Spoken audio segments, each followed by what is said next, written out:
This is WICR. Hello, Iona College. Welcome back to the Sports Vault. I'm your host with the most, Jersey Joe, coming with another Tuesday appearance, coming on early in the morning, giving you a little sports fix, everything about the games last night.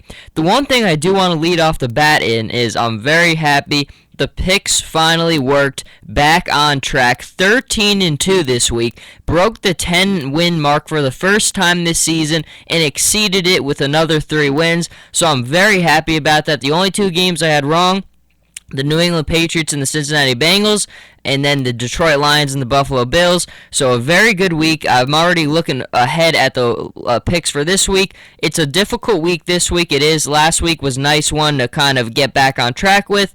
This week is a tougher week, but hopefully with the 13 wins, we'll build off from there. So Thursday, I'll be on with my NFL picks, so get ready for that. But last night, we had the last game of Week 5, and the Seattle Seahawks won 27-17 against the Washington Redskins, and if you can watch on the live stream, I am wearing my Russell Wilson Seattle Seahawks jersey, one of many. He's one of my favorite players in the game.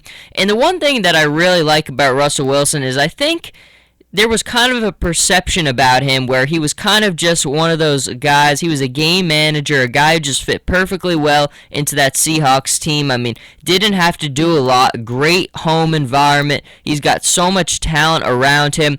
But I think the evolution of Russell Wilson is extremely impressive.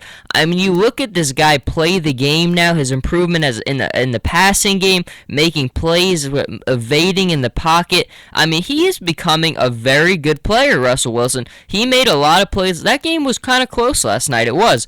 And Russell Wilson really played a good game. His stat line, 18 for 24, 201 yards, 2 touchdowns, no interceptions. He had a touchdown on the ground rushing as well. He had 122 yards rushing, actually, which, I mean, now that you think about it, it makes sense. But he was real. I mean, he can make plays. And the thing I like a lot about Russell Wilson is when he runs, he's smart about it. He's not like we always compare the 3 guys who came out of the draft class a couple years back. You had Luck, you had Griffin, and you had Wilson. Now, Luck and Wilson both are pretty good runners. They run the ball when they have to. But Griffin is the opposite. When Griffin runs, he gets killed. I mean, he just runs at the first sign of trouble. Russell Wilson's very smart about it. He's not going to take a big hit. He knows when the right time is to run, when he's got to slide. So, to be honest, the more I've seen of Russell Wilson's evolution of his game, I've been very impressed, and I think he's shedding that label of he's kind of just one of those plug-in guys for the system of the Seahawks. He's showing you, I mean, the one thing that I always think he's been underrated about is his arm. He's got a cannon of an arm. I mean, when he was coming out of Wisconsin, he was at NC State before that, the knock on him was size. I was never really as worried about the size because if you watched him in college, I mean, you saw physically he was just his arm was just ridiculous for his size. I've always been a fan of Russell Wilson, and man, he's playing really well right now. And for the Redskins, look, I mean, it hasn't been a good start to the year. It really has. I mean, RG3 went down. After that, you thought maybe Cousins was going to have a good start because he came in that game against Philly, really lit it up. And since that time, just really haven't seen a dominant, make-you-feel-good performance from Cousins. And I don't know right now. It looks pretty ugly for Washington. Just not a lot to be happy about there. I mean, I don't know. But the Seahawks, they get another win. They'll play the Cowboys on Sunday. That's going to be another very interesting game there. I like the Seahawks right now, just at home. You rarely ever pick against the Seahawks at home.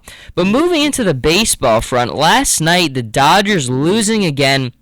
I was on the Sports Vault on Monday. My partner and I, Big Shot Rob, we both picked the Cardinals to win that game. Now, give credit to Hyun-Jin Ryu for the Dodgers. He did go longer than I thought he would. He pitched pretty well, actually.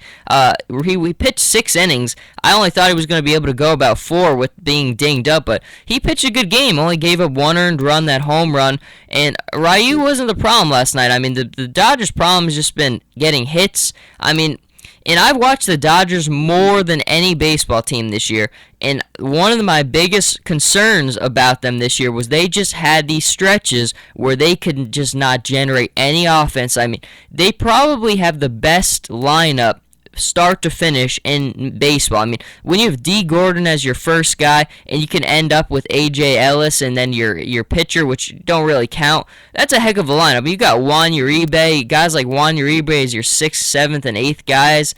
You've got a pretty darn good lineup there you could put guys out for, but the Dodgers in that game just struggled hitting, and the big thing is Yasiel Puig has just disappeared, man. I mean, I've been so disappointed in him because just the first half of the season, then after the All-Star break, you thought that this kid was just going to light it up, but he's just disappeared off the face of the earth since that time, and you've just been seeing, I mean, last night again, he did have a run last night, the one run, but still in the whole postseason from the stretch All-Star break on, Puig just been lost, and I think that's a big part of it. And for the Dodgers, this game tonight is just, it's do or die right now, and the main thing is Clayton Kershaw is on the mound, so you feel good having Kershaw on the mound, but like we were citing yesterday, I mean, Kershaw's record in the postseason is nothing stellar. I mean, 1-4 is not good. He has not been the same pitcher in the postseason as he has been in the regular season.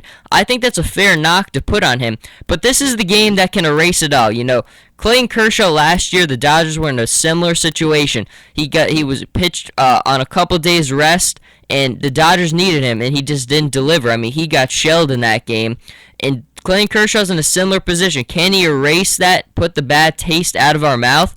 I don't know. You know, I really don't know. I'm rooting for the guy. He's going up against Shelby Miller tonight, which is he's a heck of a pitcher as well, so it's going to be a tough game. The Dodgers are going to have to hit tonight. I mean, last night, the one run, it wasn't going to cut it. I'm a little worried. I mean, Clayton Kershaw off the rest, it's very tough. I mean, if the Dodgers do find a way to win this game, I actually do like their chances with Greinke on the mound because, to be honest, Greinke has had a bit more postseason success in a Dodgers uniform than Kershaw has, but I guess just going by what you've seen, I think you've got to be a little weary of what Kershaw can do, but like I always say, I mean, one game can erase a whole the year past. I mean, Clayton Kershaw steps up for this game, and he brings his all that we know he's capable of doing. The Dodgers can erase that bad taste from their mouth, get this thing back where it needs to be. So today's game is actually at 5 o'clock. Unfortunately, I'll be in class for part of it, which doesn't make me too happy, but I got to find a way to see my man Clayton Kershaw. Got to find a way to watch this game. It should be exciting, though. I mean, either way you look at it, it's been a great postseason for baseball. It really has. I mean, the last couple weeks of the season were a little stale with football coming into the forefront, but it's been a very good postseason. I mean, you had big upsets, and hopefully today we'll get a couple more days out of these series. The Nationals won also last night, so they stay alive, but I still think it's going to be too tough for them to come back. They got to win 2 more games in a row against this Giants team. I just don't see that happening. One of the last things I wanted to address this morning was Arian Foster's comments. The Colts and the Texans are playing the Thursday night game this week, which is not bad. I mean, look, most of these games have been blowouts, but that kind of is part of his comments. So he said Thursday night football is annoying for players. I don't know one player who likes it. I don't know any fan who likes it. Now, I don't know about the fan part, but I would say 100% he's right on the player part. I mean, I talked about this a little bit last week. The Thursday night games are extremely difficult to prepare for as an NFL team. I mean, that is a short week. You've only got a couple of days to turn around and to prepare for that. And my dad, it was the first person who said it to me, and he's got 100% spot on. The road team is at such a major disadvantage in these Thursday night games because just in terms of preparation, resting up, and you've seen that in the results. I mean, every single game we've seen of the Thursday night games this year, the home team has dominated the game. I mean, last week you had Packers dominating the Vikings, wasn't even close. Part of that was Christian Ponder was in the game, which didn't help, but still, I mean, you had the Redskins and the Giants. That game was actually on the road, but the Giants, regardless, did win that game very handily. You had week 1 with the Seahawks at home. Again, pretty handily, but that was the first game of the season. The Ravens at home against the Steelers, again, and then the Falcons at home against the Buccaneers. So all those games, none of them were competitive. And as a fan, I mean, you're going to watch because it's football. You love watching the game. You'll get as much of it as you can, but there's a cutoff point for those games. And if you were watching that Atlanta game a couple weeks ago, that game was over in the first quarter. They're up 21-0. Go do something else. Don't waste your time watching the Falcons just blow this team out. And I think that's part of it. In the NFL, nothing's going to change with this because it's more content. Everybody's always trying to get more content any way that they can. So they're not going to do anything about this, but I don't know. I agree with Arian Foster. I mean, I think it's an unfair thing to put these players through because just recovery-wise, it's really not physically possible to recover that quickly. And I think game plan-wise for an NFL coach, it's very difficult. And look, at the end of the day, it's all about excitement. If it's a good content, people are going to watch it. And right now, even going back to last year, the games haven't been that great. So definitely something there that I think Foster's comments, I mean, look, he's a guy who's never afraid to voice his opinion. And in this case, I definitely agree with this opinion.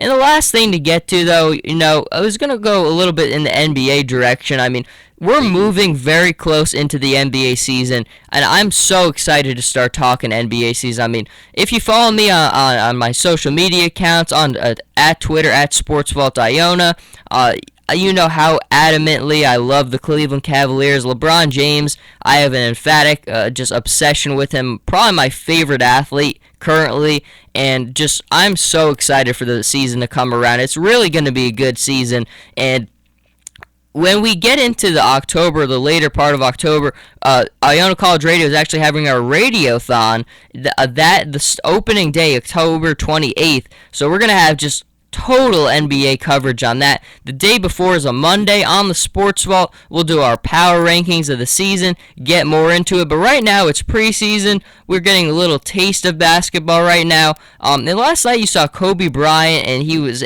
playing his game last night, and he didn't do too badly. I mean, I saw some of the highlights. You don't really watch too much preseason basketball just because of everything else. I mean, football going on right now, baseball playoffs going on right now.